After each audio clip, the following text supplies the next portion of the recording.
ঢাকা চট্টগ্রাম থেকে ভারতগামী ফ্লাইটগুলোর যাত্রী খরায় ভোগার মোটামুটি ধারণা মেলে পরিসংখ্যানের দিকে নজর দিলেই। বিমান বাংলাদেশ এয়ারলাইন্সের ঢাকা টু কলকাতা রুটে সপ্তাহে 14টির জায়গায় যাচ্ছে মাত্র 7টি ফ্লাইট।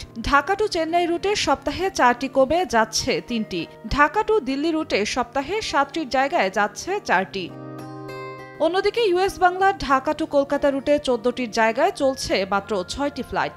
ঢাকা চেন্নাইয়ের 11টির জায়গায় সপ্তাহে ঢাকা ছেড়ে যাচ্ছে মাত্র 5টি ফ্লাইট। যাত্রী খরায় বন্ধ হয়ে গেছে চিটাগং কলকাতা রুটের ফ্লাইট। এয়ারলাইন্সগুলো বলছে এ বাস্তবতায় ভারতে ফ্লাইট পরিচালনা করতে গিয়ে ব্যয় তুলতেই হিমশিম খেতে হচ্ছে, আর তাই বাধ্য হয়ে কমাতে হয়েছে ফ্লাইটের সংখ্যা। সর্বাধিক ফ্লাইট পরিচালনা ছিল আসলে বাংলাদেশ থেকে ইন্ডিয়ার যে বিভিন্ন গন্তব্য, লাইক ঢাকা থেকে কলকাতা, চিটাগং থেকে কলকাতা এবং ঢাকা চেন্নাই রুটে। ভিসা স্বল্পতার জন্য আসলে আমাদের এই ফ্লাইটগুলোকে রিডিউস করতে হয়েছে। মোটামুটি আমাদের 45-30% এরকম যাচ্ছে। পরিচালন ব্যয়টা আমরা মিনিমাইজ করছি, যে ফ্লাইট ফ্রিকোয়েন্সিটা কমায় নিয়ে আসছি।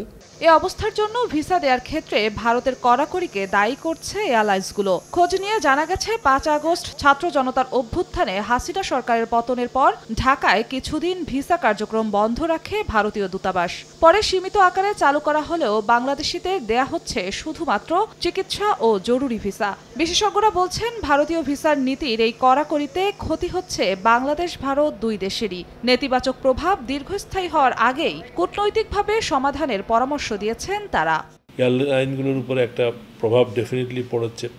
এয়ারলাইনগুলোর জন্য এটা একটা অত্যন্ত গুরুত্বপূর্ণ রুট ছিল। আমরা শুধু ক্ষতিগ্রস্ত হচ্ছি তা না, কিন্তু ভারতীয় ব্যবসা কিন্তু প্রচুর ক্ষতি। তাদের এয়ারলাইনগুলো ক্ষতির সম্মুখীন হচ্ছে। উভয় দেশের যারা যথাযোগ্য কর্তৃপক্ষ আছেন তারা এগুলো বিবেচনা করে আবার সবকিছু স্বাভাবিক অবস্থায় ফিরে আসবে বলে আমি মনে করি। বাংলাদেশ থেকে ভারতের বিভিন্ন রুটে বর্তমানে ফ্লাইট পরিচালনা করছে বাংলাদেশের বিমান Bangladesh, US Bangla, Novo air এবং ভারতের ইন্ডিগো, এয়ার ইন্ডিয়া ও ভিস্তারা এয়ারলাইন্স। জিন্নাত আরা জশোয়া, সময় সংবাদ, ঢাকা।